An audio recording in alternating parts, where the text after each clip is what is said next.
इन प्रश्नों के द्वारा आपने देखा कि किस प्रकार जब पूंजी का समायोजन दिया गया होता है तो वहाँ पर हमको थोड़ा सा ध्यान देना होता है कि किस तरह से पूंजी का समायोजन करना है, किस अनुपात में करना है, और अलग अलग साझेदार को देय राशि जो है, एक्चुअली उनको देय राशि है या उनसे प्राप्त होने वाली राशि है, इसको हमको बहुत सावधानी से देखते हुए इस तरह के प्रश्नों की कैलकुलेशन करनी है। अब जो अगला हमारा टॉपिक है वो है साझेदारों की मृत्यु। अभी तक हम देखते आ रहे हैं कि जो हमारी एंट्रीज हो रही हैं, जो हमारी कैलकुलेशंस हो रही हैं, वो मृत्यु और निवृत्ति दोनों में बराबर ही हो रही है, लेकिन थोड़ा सा माइनर डिफरेंस हम कह सकते हैं कि जब हम निवृत्ति की बात करते हैं और मृत्यु की बात करते हैं तो थोड़ा सा वहाँ पे डिफरेंस हो सकता है। जैसे जब साझेदार की मृत्यु होती है तो जो साझेदार होता है वो एक्चुअली साझेदारी से स्थायी रूप से अवकाश ग्रहण कर लेता है, ऐसा हम मान सकते हैं। दूसरी बात हम ये कह सकते हैं कि यहाँ पे साझेदारी तो समाप्त नहीं होती है। एक साझेदार अगर मृत हो जाता है तो शेष जो साझेदार रहते हैं वो हमने देखा कि बहुत सारी कैलकुलेशंस हो जाती हैं, उसके उत्तराधिकारी को उस राशि का भुगतान कर दिया जाता है और फिर बाकी जो व्यापार रहता है वो वैसा ही चलते रहता है। यहाँ पर एक और महत्वपूर्ण बात होता है कि जब मृत्यु होती है साझेदार की तो वहाँ पर हमको तत्काल यानी उस समय जब साझेदार की मृत्यु होती है उसके जस्ट बाद उसको कितनी राशि हमको देनी है उसके उत्तराधिकारी को, इसकी कैलकुलेशन हम करते हैं। जबकि निवृत्ति में कई बार हम ऐसा करते हैं कि वर्ष के अंत में जब लेखों का समापन होगा तो वहाँ पर जो राशि कैलकुलेट होकर आएगी वो हम उस साझेदार को देंगे, ऐसा मान लिया जाता है। तो इन कुछ बिंदुओं के आधार पर हम ये भी कह सकते हैं कि निवृत्ति और मृत्यु में थोड़ा सा फ़र्क है। अगर हम इसके फ़र्क को समझ लें तो हम दोनों के बारे में बहुत आसानी से जान जाएंगे कि साझेदारों की निवृत्ति क्या है और साझेदारों की मृत्यु क्या है। तो अगर हम डिफरेंस देखते हैं तो पहला पॉइंट हम ये देखते हैं कि यहाँ पर जब साझेदारों की निवृत्ति होती है तो हम ये कह सकते हैं कि ये देय राशि जो है निवृत्ति की दशा में, इसकी कैलकुलेशन को हम व्यापारिक जो वर्ष होता है, व्यावसायिक वर्ष जो होता है उसके अंत तक हम रोक सकते हैं। जैसे अगर हमारा जो वित्तीय वर्ष है फर्म का, अगर वित्तीय वर्ष 1 अप्रैल से 31 मार्च है तो और अगर बीच में कोई साझेदार रिटायर हो जाता है तो हम उसको रोक सकते हैं कि जब हम 31 मार्च को अपना बैलेंस शीट मेंटेन करेंगे, क्लोज करेंगे, तो वहाँ पर जो तुम्हारे हिस्से की ड्यू अमाउंट आएगी वो हम तुमको देंगे। लेकिन मृत्यु के कंडीशन में वैसा नहीं होता। जब मृत्यु होती है तो उसके तुरंत बाद कैलकुलेशन करके हमको उसको उत्तराधिकारी को देना होता है। एक तो ये डिफरेंस है। दूसरे डिफरेंस की अगर हम बात करें तो देखते हैं कि वर्ष के अंत में अलग से लाभ हानि की गणना यहाँ पर करने की ज़रूरत नहीं पड़ती है। पूरे फर्म का एक साथ लाभ हानि खाता, पुनर्मूल्यांकन खाता और चिट्ठा बना दिया जाता है और निवृत्त साझेदार के हिस्से में जो बैलेंस बचता है वो उसको दे दिया जाता है, या लेने का कुछ है तो उससे ले लिया जाता है। लेकिन मृत्यु की दशा में ऐसा नहीं होता है। वर्ष के अंत या फाइनेंशियल ईयर क्लोज होने का इंतजार यहाँ पर नहीं करना है। फर्म के मध्य में अलग से खाता बनाना पड़ता है। इसे डिफरेंस हम यहाँ पर कहें तो निवृत्ति की दशा में अलग से खाता बनाने की जरूरत नहीं होती है, लेकिन मृत्यु की दशा में अलग से खाता बनाना पड़ता है। तीसरा डिफरेंस हम ये कह सकते हैं कि जब निवृत्ति होती है तो जो हिसाब किताब होता है वो निवृत्त साझेदार के सामने प्रत्यक्ष रूप से किया जाता है, और मृत्यु की दशा में जो हिसाब किताब किया जाता है, ड्यू राशि की कैलकुलेशन जो हम करते हैं वो मृत साझेदार के उत्तराधिकारी के सामने करनी होती है। चौथा डिफरेंस जो है वो ये है कि जो हमने अभी तक जो हम देखते आए हैं कि जो देय राशि की गणना है, अगर निवृत्ति की कंडीशन है तो देय राशि की गणना निवृत्त साझेदार को दे दी जाती है, और जो मृत साझेदार वाली अगर बात आती है तो यहाँ पर मृत साझेदार को देय राशि की गणना संलेख में जिसको उसने उत्तराधिकारी अपना माना है उसको उत्तराधिकारी को उस राशि का भुगतान कर दिया जाता है। तो हालांकि मैक्सिमम जो कैलकुलेशन है वो निवृत्ति और मृत्यु की दशा में हम एक ही रखते हैं, लेकिन फिर भी कई बार पैसा के लेन देन करने के लिए कैलकुलेशन में थोड़ा सा फर्क यहाँ पर निवृत्ति और मृत्यु में आ जाता है। इसके बाद अगर हम देखें मृत साझेदार को देय राशि की गणना, तो यहाँ पर हम कह सकते हैं कि लगभग जैसी कैलकुलेशन हमने निवृत्ति के समय की थी वैसी ही कैलकुलेशन हमको मृत साझेदार को देय राशि की गणना के लिए भी करनी है। लेकिन एक चीज़ यहाँ ध्यान रखने वाली बात है कि अगर हम भारतीय साझेदारी अधिनियम की धारा 37 को देखें तो मृत साझेदार के उत्तराधिकारी को जो देय राशि का भुगतान करना है, अगर उस राशि का भुगतान न किया गया तो जितनी राशि, अगर मान लीजिए कुछ ड्यू रह जाती है, तो यहाँ पर एक नियम ये आ जाता है कि उस ड्यू राशि पे 6% प्रतिवर्ष की दर से वो जो उसका उत्तराधिकारी है वो ब्याज प्राप्त करने का हकदार होगा। यहाँ पे ये नई चीज जो है वो जुड़ जाती है।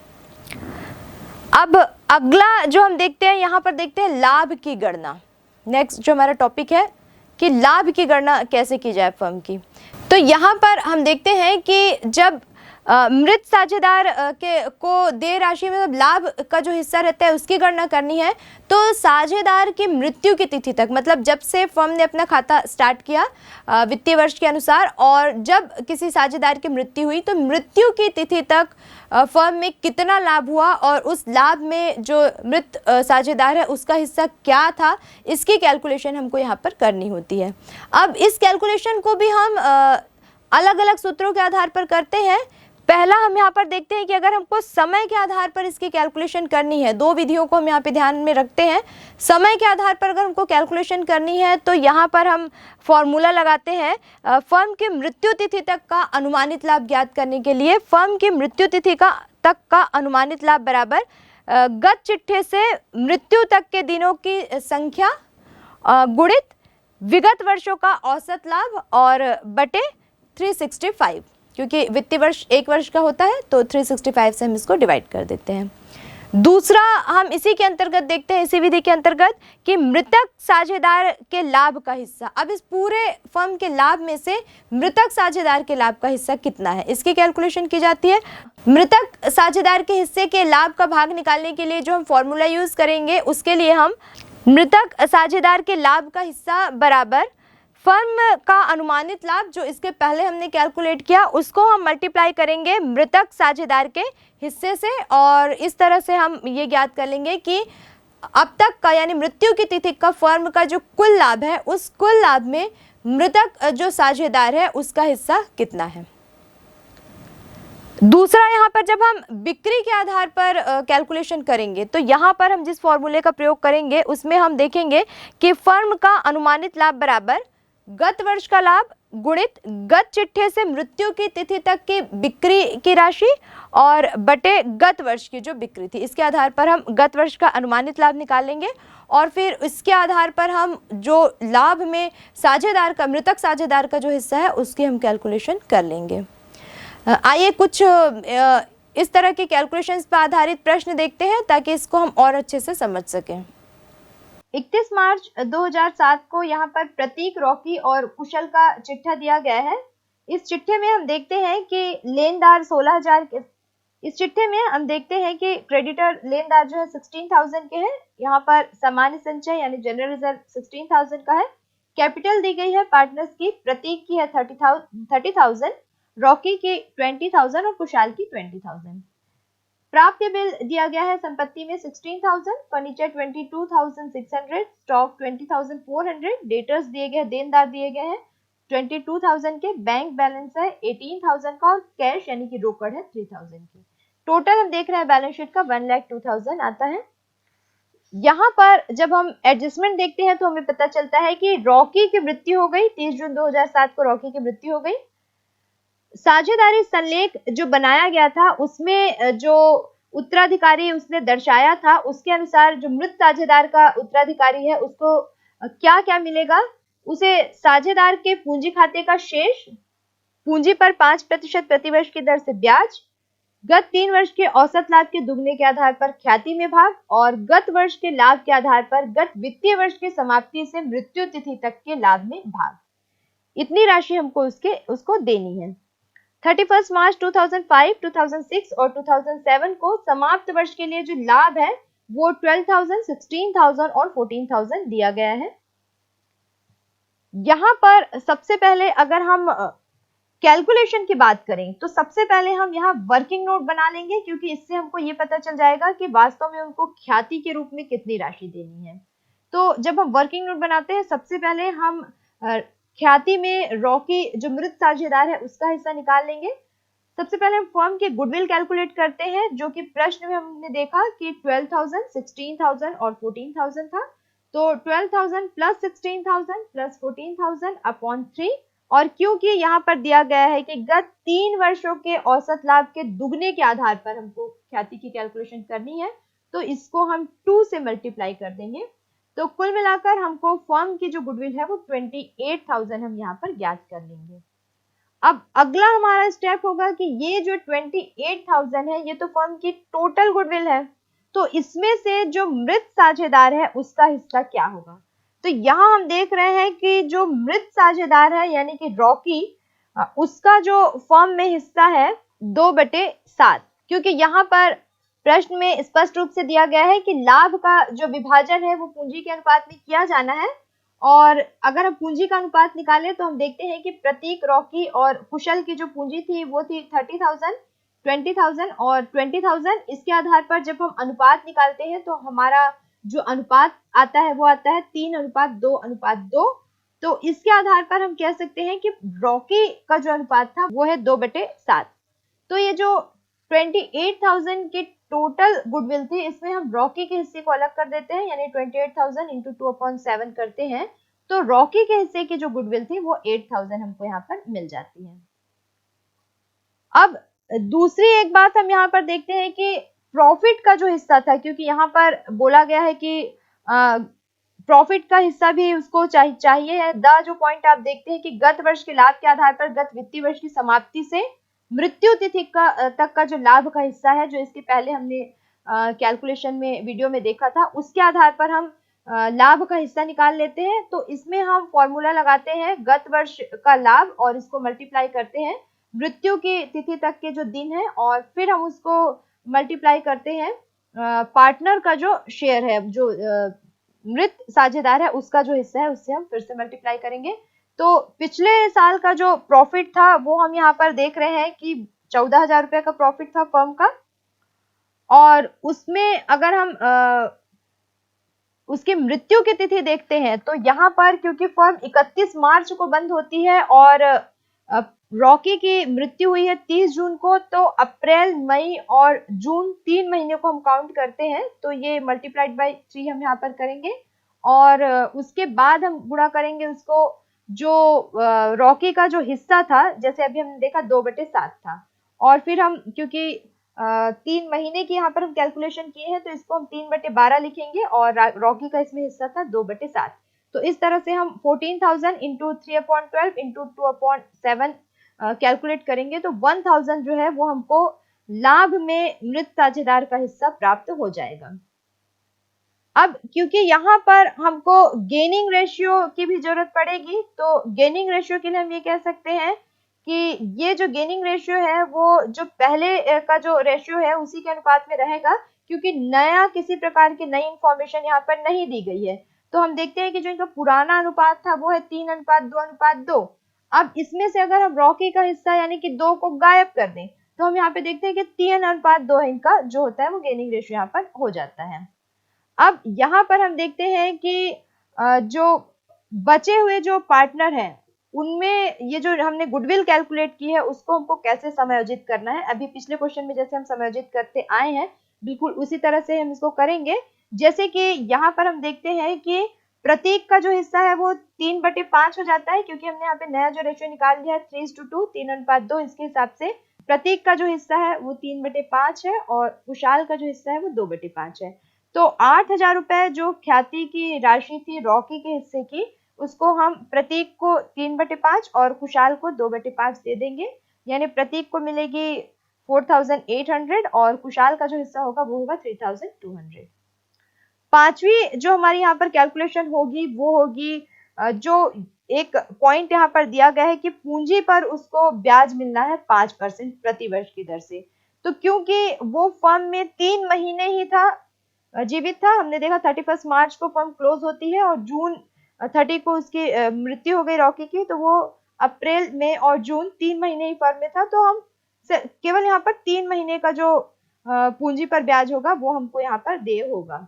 तो हम इसके हिस्से की पूंजी देखते हैं यहाँ पर कि 20,000 रुपए इसके हिस्से की पूंजी है, और 5 महीने का इस पर अगर हम और 3 महीने का इस पर हम 5% की दर से अगर ब्याज निकालते हैं तो हमारी कैलकुलेशन के हिसाब से इसको ₹250 जो है वो पूंजी पर ब्याज देना होगा। तो इस तरह से हमने कैलकुलेशन पूरी कर ली। अब हम इसकी जनरल एंट्री पास कर देंगे।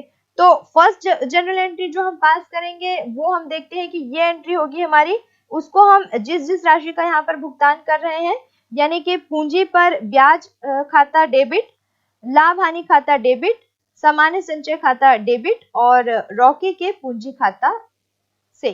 तो यहाँ हम देखते हैं कि पूंजी पर ब्याज जो था वो 250 है और लाभ हानि जो हमने सेकंड कैलकुलेशन की थी वहां पर हमने लाभ हानि में उसका हिस्सा कैलकुलेट किया था 1000 और सामान्य संचिति जो यहाँ पर प्रश्न में दी गई है 16000, उस 16000 में अगर हम उसका हिस्सा यानी कि 2/7 करते हैं अगर 16000 का, तो ये जो हमको 4571 रुपए की अमाउंट है वो मिल जाएगी और टोटल इसकी जो अमाउंट होगी जो उसके पूंजी खाते में क्रेडिट होगी वो होगी 5821।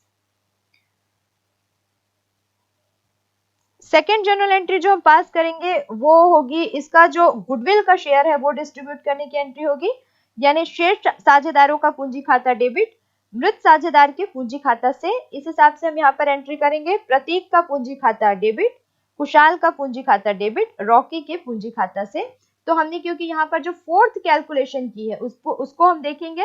फोर्थ कैलकुलेशन के हिसाब से प्रतीक के हिस्से में आता है 4800 और कुशाल के हिस्से में आता है 3200 और ये टोटल हो जाता है 8000।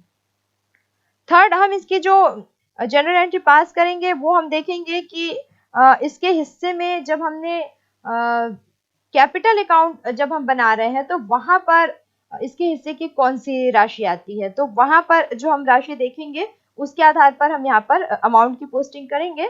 फिलहाल यहाँ पर हम जनरल एंट्री लिखेंगे रॉकी का पूंजी खाता डेबिट और रॉकी के उत्तराधिकारी को क्योंकि हमको ये राशि देनी होगी तो यहाँ पर हम जो जनरल एंट्री यहाँ पर पास करेंगे, इसकी जो अमाउंट होगी उसके पहले हमको रॉकी का कैपिटल अकाउंट बनाना है, क्योंकि हमने देखा था अभी जब हम इसका वीडियो देख रहे थे कि मृत साझेदार की दशा में हमको इसको अलग से इसका पूंजी खाता बनाना होता है।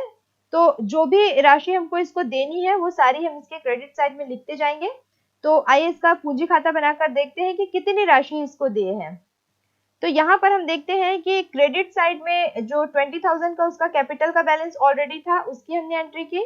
फिर हमने कैलकुलेट किया था यहाँ पर जो 3 मंथ का इसका इंटरेस्ट था, कैपिटल पे पूंजी पे ब्याज था, ये 250 हमने लिख लिया। उसके बाद हमने कैलकुलेट की थी सेकेंड नंबर पे प्रॉफिट एंड लॉस में इसका जो हिस्सा था 1000, उसकी हमने एंट्री कर ली। फिर हमने देखा कि जनरल रिजर्व जो था मैंने आपको बताया था कि 16,000 का जो जनरल रिजर्व था उसमें हम इसका हिस्सा निकाल लेंगे 16,000 इंटू 2/7 करके, तो ये 4,571 ये अमाउंट इसको दे दी जाएगी। और उसके बाद जब ख्याति का बंटवारा हम करेंगे तो ख्याति के लिए प्रतीक और कुशाल के हिस्से से 4800 प्रतीक के हिस्से से और कुशाल के हिस्से से यानी कुशाल के कैपिटल से 3200 इसको प्राप्त होगा। तो कुल मिलाकर इसको जो देय राशि है रॉकी को जो मृत साझेदार है इसके उत्तराधिकारी को जो देय राशि है वो हो जाती है 33,821, जो कि इसके कैपिटल अकाउंट में पूरी की पूरी डेबिट साइड में उत्तराधिकारी खाते में ट्रांसफर हो जाएगी। और इसी राशि को हम अपने जनरल एंट्री में यहाँ पर जब हमने जनरल एंट्री पोस्टिंग की है रॉकी का पूंजी खाता डेबिट रॉकी के उत्तराधिकारी खाता से, तो 33,821 की एंट्री हम यहाँ पर करेंगे। तो इस तरह से हम देखते हैं कि मृत साझेदार की दशा में हालांकि कैलकुलेशन में कोई परिवर्तन नहीं आता है, लेकिन डिपेंड करता है क्वेश्चन में कि किन किन चीजों को देय माना गया है साझेदारी संलेख के अनुसार। तो जिन जिन चीजों जिन जिन राशियों को हमको मृत साझेदार के उत्तराधिकारी को देनी है उसकी सेपरेट कैलकुलेशन हमको यहाँ पर उसकी सेपरेट कैलकुलेशन हमको वर्किंग नोट के थ्रू यहाँ पर दिखानी पड़ेगी। अमित, बालन और चंदर 1/2, 1/3 और 1/6 के अनुपात में साझेदार हैं। चंदर 1 अप्रैल 2014 को अवकाश ग्रहण करता है और उसका चिट्ठा यहाँ पर दिया गया है जिनमें कुछ दायित्वों और संपत्तियों का विवरण दिया गया है। समायोजन दिए गए हैं जिसमें ख्याति का मूल्यांकन 27,000 रुपए पर किया गया है, मशीन पर 10% मूल्यह्रास लगाया गया है और पेटेंट के मूल्य में 10% कमी की गई है। प्रोविडेंट फंड के बारे में जानकारी दी गई है कि उसका अनुमानित मूल्य 2400 रुपए है। और एक जो महत्वपूर्ण बात यहाँ पर दी गई है वो चंदर का विनियोग 15,800 रुपए यहाँ पर दिया गया है कि चंदर ने जो यहाँ पर बैलेंस शीट में विनियोग दिखाया गया है 10,000 रुपए का, उसे उसने 15,800 रुपए में लिया है। यहाँ हमें अमित और बालन ने पूंजी चालू खाता खोलकर पूंजी के अनुपात में उसे समायोजित किया है। तो क्योंकि ये समायोजन वाला प्रश्न है, इसलिए सबसे पहले हमको यहाँ पर पुनर्मूल्यांकन खाता का निर्माण करना है, और जब हम पूंजी खाते का निर्माण करेंगे पुनर्मूल्यांकन खाते के बैलेंस के आधार पर, तो वहां पर हम देखेंगे कि पूंजी के अनुपात में समायोजन किस प्रकार किया जाता है। तो सबसे पहला हमारा जो पुनर्मूल्यांकन का पॉइंट है वो हम देखते हैं कि मशीन पर 10% का हास लगाया गया है। यहाँ हम पुरानी बैलेंस शीट में देख रहे हैं कि मशीन जो थी वो 48,000 की थी। अगर हम उसको 10% डेप्रिसिएट कर दें, घटा दें, तो 4800 उस पर कटौती हुई है, डेप्रिसिएशन चार्ज हुआ है। अब क्योंकि मशीन पर डेप्रिसिएशन चार्ज कर रहे हैं, ये एक प्रकार का लॉस है, और लॉस है इसलिए हम इसको पुनर्मूल्यांकन खाते के डेबिट साइड में लिखेंगे 4800 रुपए की राशि से। तो सबसे पहले हम पुनर्मूल्यांकन खाते के डेबिट में लिखेंगे मशीनरी खाता से 4800 रुपए। अगला एडजस्टमेंट हम देखते हैं कि प्रोविडेंट फंड जो है उसका अनुमानित मूल्य 2400 रुपए कर दिया गया है। तो यहाँ पर हम देखते हैं कि प्रोविडेंट फंड जो एक प्रकार की लायबिलिटी है, दायित्व है, वो बैलेंस शीट में 3000 रुपए पर दर्शाया गया है। अब 3000 रुपए के मूल्य को घटाकर जब हम 2400 करते हैं, यानी कि दायित्व का मूल्य घट रहा है, और अगर दायित्व का मूल्य घटता है तो हमारे लिए एक प्रकार का लाभ है। कितने का लाभ हुआ है? 3000 रुपए का जो प्रोविडेंट फंड था वो घटकर 2400 हो गया, यानी कि 600 रुपए का हमको लाभ हुआ है। और क्योंकि ये लाभ है इसलिए हम इसे पुनर्मूल्यांकन खाते के क्रेडिट साइड में 3000 माइनस 2400 600 रुपए से प्रदर्शित करेंगे। तीसरा नेक्स्ट एडजस्टमेंट जब हम देखते हैं तो हमने यहाँ पर देखा कि विनियोग जो है वो 15,800 रुपए में चंदर ने लिए हैं। अब क्योंकि बैलेंस शीट में हम देख रहे हैं कि विनियोग 10,000 का था और चंदर ने इसे 15,800 रुपए में खरीद लिया, यानी कि 10,000 माइनस 15,800 यानी 5,800 रुपए का यहाँ हमको लाभ प्रॉफिट हो रहा है फर्म को।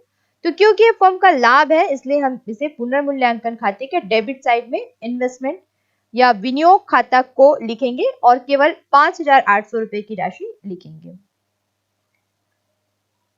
उसके बाद हम देखते हैं कि यहाँ पर पेटेंट के बारे में जो जानकारी दी गई है, पेटेंट का मूल्य 20% से हमको कम करना है। अब क्योंकि पेटेंट 5,000 है और एक प्रकार की संपत्ति है, संपत्ति का मूल्य अगर हम कम करेंगे तो हमें हानि होगी, और अगर हानि होती है तो उसे हम पुनर्मूल्यांकन खाते के डेबिट साइड में लिखते हैं। तो 5,000 मूल्य का जो पेटेंट है, क्योंकि यहाँ पर हानि हो रही है तो 5,000 का 20% 1,000 रुपया निकालकर हम डेबिट साइड में लिखेंगे पेटेंट खाता से। इस प्रकार पेटेंट का मूल्य हमने 1,000 डेबिट साइड में लिख दिया। अब संपत्ति या दायित्वों के पुनर्मूल्यांकन से संबंधित कोई भी समायोजन प्रश्न में दिखाई नहीं दे रहा है, इसलिए हम पुनर्मूल्यांकन खाते को यहीं पर क्लोज कर देंगे, बंद कर देंगे। उसके लिए हम इसके डेबिट और क्रेडिट का बैलेंस निकाल लेंगे। यहाँ हम देख रहे हैं कि पुनर्मूल्यांकन खाते का जो क्रेडिट टोटल है वो है 6,400 और जो डेबिट टोटल है उससे हम माइनस करेंगे 6,400 में से, तो 4,800 और 1,000 माइनस करने के बाद हमको 600 का जो क्रेडिट बैलेंस है वो यहाँ पर प्राप्त होता है, जिसे हम अमित, बालन और चंदर में जो इनका पुराना अनुपात प्रश्न में दिया गया है 1/2, 1/3 एंड 1/6 में यहाँ पर हम डिवाइड कर देंगे। इस प्रकार अमित के हिस्से में 300 और बालन के हिस्से में 200 और चंदर के हिस्से में 100 रुपए की राशि आएगी। इस तरह से पुनर्मूल्यांकन खाता हमारा कंप्लीट हो गया। अब हम जब साझेदारों का पूंजी खाता बनाएंगे तो सबसे पहले हम यहाँ पर देख रहे हैं कि प्रश्न में जो बैलेंस शीट दी गई है उसमें जो बैलेंस है सबसे पहले हम उसकी एंट्री कर लेंगे। शेष लाया गया 40,000, 36,500 और 20,000। एक जो नई और महत्वपूर्ण चीज इस बैलेंस शीट में हमें दिख रही है वो है जनरल रिजर्व, जो हम चिट्ठे के लायबिलिटी साइड में देख रहे हैं। ये इसकी कुल राशि 9,000 रुपए है। इस 9,000 रुपए की राशि को, क्योंकि यहाँ पर एक साझेदार रिटायर हो रहा है, अभी हमको इसको क्लोज करना है, बंद करना है और नए सिरे से फिर हम कैलकुलेशन करेंगे। ये देखना है कि जो रिटायर होने वाला साझेदार है उसको कितनी राशि का भुगतान किया जाएगा। तो क्योंकि इस पुरानी बैलेंस शीट में जो रिजर्व है उसमें उस रिटायर होने वाले साझेदार का हिस्सा भी शामिल है, तो यहाँ पर हम जो इनका पुराना अनुपात दिया गया है 1/2, 1/3, 1/6, उसमें हम इस 9,000 रुपए की राशि को डिस्ट्रीब्यूट कर देंगे। तो अमित को प्राप्त होगी 4,500, बालन को 3,000 और चंदर को 1,500, जिसे हम क्रेडिट साइड में यहाँ पे लिख देंगे सामान्य संचय खाता हो। तीसरी जो हम एंट्री यहाँ पर करेंगे पूंजी खाते में, वहां पर हम देखते हैं कि जब हमने पुनर्मूल्यांकन खाता बनाया था तो वहां पर जो क्रेडिट बैलेंस आया था, शेष जो आया था, वो अमित के हिस्से में 300, बालन के हिस्से में 200 और चंदर के हिस्से में 100 आया था। अब हमने एक पॉइंट देखा था जो मैंने वहां पर कहा था कि एक महत्वपूर्ण और नया पॉइंट है, वो है इन्वेस्टमेंट का। यहाँ पर हमने देखा था कि चंदर जो है वो विनियोग को 15,800 में ले लेता है। तो क्योंकि चंदर ने उस विनियोग को क्रय किया है, खरीदा है, तो यहाँ पर जो जनरल एंट्री पास होगी वो होगी चंदर का पूंजी खाता डेबिट विनियोग खाता से।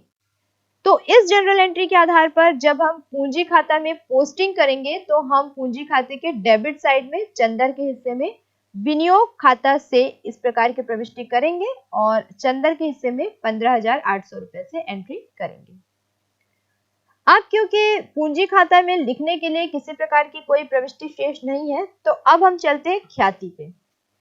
ख्याति के बारे में हम यहाँ देख रहे हैं कि फर्म की कुल ख्याति जो है उसका मूल्यांकन 27,000 रुपए पर किया गया है। रिटायर होने वाला साझेदार जो है वो चंदर है। तो देखते हैं कि इस 27,000 रुपए में चंदर का क्या हिस्सा है। चंदर का हिस्सा निकालने के लिए हम 27,000 रुपए के अमाउंट को जो चंदर का अनुपात है 1/6 करेंगे, 27,000 इंटू 1/6, तो हम देखते हैं कि चंदर का जो हिस्सा आता है वो आता है 4,500, 4,500। अब पिछले कुछ प्रश्नों में भी हमने देखा कि जब निवृत्त होने वाले साझेदार के हिस्से की ख्याति को हम कैलकुलेट कर लेते हैं, उसके बाद हम जो जनरल एंट्री पास करते हैं जो शेष साझेदार हैं उनमें ये राशि डिस्ट्रीब्यूट करने के लिए, तो वहां पर हम जनरल एंट्री पास करते हैं शेष साझेदारों का पूंजी खाता डेबिट निवृत्त होने वाले साझेदार के पूंजी खाता से। अब क्योंकि इसकी कॉन्ट्रा एंट्री होगी, विपरीत प्रविष्टि होगी, क्योंकि शेष साझेदारों का पूंजी खाता भी है और निवृत्त होने वाले साझेदार का पूंजी खाता भी यही है, तो इस प्रकार हम अपनी जनरल एंट्री के आधार पर डेबिट साइड में लिखेंगे चंदर के पूंजी खाता से और 4,500 रुपए की जो राशि है उसे हम जो इनका पुराना अनुपात है 1/2, 1/3 में बांटकर लिख लेंगे, जो कि अमित के हिस्से में 2700 और बालन के हिस्से में 1,800 रुपए आएगी। इसकी विपरीत प्रविष्टि भी हम यहीं पे कर देंगे, क्योंकि यहाँ पर जो प्रविष्टि हुई है, हमारी जनरल एंट्री हुई है, वो है अमित का पूंजी खाता डेबिट, बालन का पूंजी खाता डेबिट, चंदर के पूंजी खाता से। तो हम चंदर के पूंजी खाते के क्रेडिट साइड में लिखेंगे अमित के पूंजी खाता को 2,700, और क्योंकि वो चंदर में है तो चंदर के अकाउंट में उसको डालेंगे और उसके बाद हम एंट्री पास करेंगे बाला के पूंजी खाता को और 1,800 की इसकी जो अमाउंट है वो हम यहाँ पर चंदर के हिस्से में लिख देंगे। तो इस प्रकार ये जो ख्याति की जो कॉन्ट्रा एंट्री थी वो हमने यहाँ पर पास कर ली है। अब हमको इस अकाउंट को क्लोज करना है, क्योंकि कैपिटल या पूंजी से रिलेटेड कोई भी एंट्री यहाँ पर हमको दिखाई नहीं दे रही है। अब हम सबसे पहले अमित के हिस्से की जो क्रेडिट अमाउंट है उसे कैलकुलेट करते हैं। तो अमित के हिस्से की जो पूंजी खाते की क्रेडिट साइड की अमाउंट है उसे हम देख रहे हैं कि वो 40,000 प्लस 4,500 प्लस 300, अगर हम इसको कैलकुलेट करते हैं तो ये टोटल 44,800 कैलकुलेट होती है। और इसमें से अगर हम डेबिट बैलेंस यानी कि 2,700 माइनस कर देते हैं तो हमको जो अमाउंट मिलेगी वो आएगी 42,100। सेम वैसे ही बालन के हिस्से की कैलकुलेशन करते हैं। बालन के हिस्से के क्रेडिट साइड के जो अमाउंट है टोटल वो है 36,500 प्लस 3,000 प्लस 200, यानी कि टोटल 39,700। और इसमें से अगर हम डेबिट का टोटल यानी 1,800 माइनस कर देते हैं तो हमको जो बैलेंस मिलेगा वो मिलेगा 37,900। अब अगर हम इन दोनों की टोटल कैपिटल कैलकुलेट करते हैं, क्योंकि ये समायोजन वाला प्रश्न है, पूंजी के अनुपात में हमको यहाँ पर समायोजन करना है, तो यहाँ पर हमारी कैलकुलेशन एडजस्टमेंट वाली थोड़ी सी अलग हो रही है, जिसपे आपको ध्यान देना है। तो क्योंकि चंदर रिटायर हो गया है और यहाँ पर अमित और बालन की टोटल जो कैपिटल है वो 80,000 आ रही है। अब अगर हम अमित की नई कैपिटल कैलकुलेट करें तो इस टोटल 80,000 में अमित की जो कैपिटल होगी वो होगी 80,000 का 3/5 और बालन की जो न्यू कैपिटल होगी वो होगी 80,000 का 2/5। ये जो नया अनुपात है 3/5 और 2/5, इसकी कैलकुलेशन करने के लिए हम इनके पुराने अनुपात के हर को पहले इक्वल कर लेंगे, जैसे कि 1/2 और 1/3 इनका अनुपात था चंदर के निकल जाने के बाद। अब ये जो पूंजी की कुल राशि प्राप्त हुई है उसे हम अमित बालन दोनों के हिस्से में बांटने के लिए सबसे पहले हमारा जो पुराना लाभ हानि अनुपात है उसको समायोजित कर लेंगे, व्यवस्थित कर लेंगे। तो हम देखते हैं कि अमित बालन और चंदर का जो अनुपात था वो था 1/2, 1/3 और 1/6। तो क्योंकि तीनों के हर को हमको बराबर करना है, उसके बाद हम उसको अनुपातिक रूप से लिख पाएंगे। क्योंकि यहाँ पर चंदर जो है वो रिटायर हो रहा है तो उसके अनुपात को हमको बराबर करके अलग कर देना है। तो यहाँ पर हम 1/2 के अंश को हर को हमको 6 लाने के लिए हम हर को 3 से गुणा करेंगे, तो हमको अंश को भी 6 से गुणा करना पड़ेगा। तो ये हो जाएगा 3/6। दूसरे स्टेप में जब हमको 1/3 को का जो हर है 3 उसको 6 बनाना है, तो हम हर को 2 से मल्टीप्लाई करेंगे, तो हमको अंश को भी 2 से मल्टीप्लाई करना पड़ेगा। तो ये हो जाएगा 4/6 और ऑलरेडी जो चंदर है रिटायर होने वाला साझेदार उसका जो अनुपात था वो 1/6 है। इस प्रकार हम देखते हैं कि अब इनका जो अनुपात है वो हो जाता है 3/2। तो इसके आधार पर 3/2/1 के आधार पर जब हम चंदर के हिस्से को गायब कर दें, क्योंकि वो रिटायर हो चुका है, तो ये जो हमारा पुराना अनुपात बचता है वो हो जाता है 3/2। अब यहाँ पर हमने जो 80,000 रुपए की राशि प्राप्त की है टोटल कैपिटल, उसको हम 3/5 और 2/5 जो कि हमने अनुपात अभी कैलकुलेट किया है उस पर हम डिस्ट्रीब्यूट करेंगे। तो अमित को जो नई कैपिटल है वो 48,000 प्राप्त होगी और बालन को जो है 32,000 प्राप्त होगी, जिसे हम उसके पूंजी खाते के डेबिट साइड में लिख देंगे। क्योंकि उनको प्राप्त हो रही है तो हम जनरल एंट्रीज की पास करेंगे, अमित का पूंजी खाता डेबिट, बालन का पूंजी खाता डेबिट, और क्योंकि ये उनका बैलेंस बचना है, पूंजी का उनका बैलेंस बचना है, तो शेष ले गया। इस तरह से हम उसकी प्रविष्टि यहाँ पर करेंगे। अमित के हिस्से में 48,000 और बालन के हिस्से में 32,000 से। अब जब हम बालन के हिस्से की जब हम कैलकुलेशन करते हैं, यहाँ पर अगर हम देखें तो चंदर के हिस्से का जो डेबिट टोटल है वो क्रेडिट के बराबर आ गया और अमित के हिस्से का जो डेबिट टोटल है वो भी क्रेडिट के बराबर आ गया। लेकिन बालन के हिस्से में डेबिट और क्रेडिट टोटल में अभी भी 5,900 का डिफरेंस है, तो उसे हम बालन को दे देंगे 5,900। ये हमने कैलकुलेट कैसे किया कि जो डेबिट इसका टोटल था वो है 37,900। अब हम देख रहे हैं कि अमित के हिस्से की जो कैपिटल अभी हमने ज्ञात की है वो है 48,000, लेकिन पहले की जो हम उसकी कैपिटल हमने ज्ञात की थी वो थी 42,100 की। तो यहाँ पर हम देखते हैं कि 5,900 की डेफिशिएंसी उसके कैपिटल अकाउंट में आ रही है, जिसे हम अमित के खाते के कैपिटल खाते अकाउंट के क्रेडिट साइड में कैश लिखकर उसे हम उसकी एंट्री हम पास करेंगे 5,900 से। वैसे ही अगर हम बालन के हिस्से का बैलेंस देखें तो अभी जो हमको कैपिटल यहाँ पर प्राप्त हुई थी वो थी 37,900, लेकिन एडजस्टमेंट हमने कैपिटल यहाँ पर जो किया वो थी 32,000 की। तो यहाँ पर बालन के हिस्से में भी जो एक्सेस कैपिटल आ रही है, हालांकि होनी चाहिए थी 32,000 लेकिन है यहाँ पर 37,900, जो एक्सेस अमाउंट जो आ रही है उसके हिस्से की वो हम उसको वापस कर देंगे, बालन को दे देंगे। तो 5,900 से डेबिट साइड में हम उसकी पोस्टिंग करेंगे, क्योंकि हम बालन को वापस कर रहे हैं, एक्सेस अमाउंट है वापस कर रहे हैं, तो इसलिए हम एंट्री करेंगे बालन डेबिट टू कैश। तो यहाँ पर हम बालन के अकाउंट के डेबिट में लिखे टू कैश, और जो अमित का हिस्सा है वहां पे क्योंकि डिफिशियंसी है, अमित 5,900 और लाएगा फॉर्म में, इसलिए यहाँ पर हमने एंट्री पास की थी cash account debit to Amit, इसलिए हमने अमित के अकाउंट के क्रेडिट साइड में बाय कैश लिखा था। तो इस प्रकार ये जो हमारा कैपिटल अकाउंट है ये कंप्लीट हो गया और बैलेंस हम देख रहे हैं कि डेबिट और क्रेडिट साइड का बराबर हो गया। तो इस प्रकार हमने नई पूंजी को जो एडजस्ट किया है, इसलिए इस तरह के जो क्वेश्चन होते हैं उनमें पूंजी का समायोजन किया जाता है।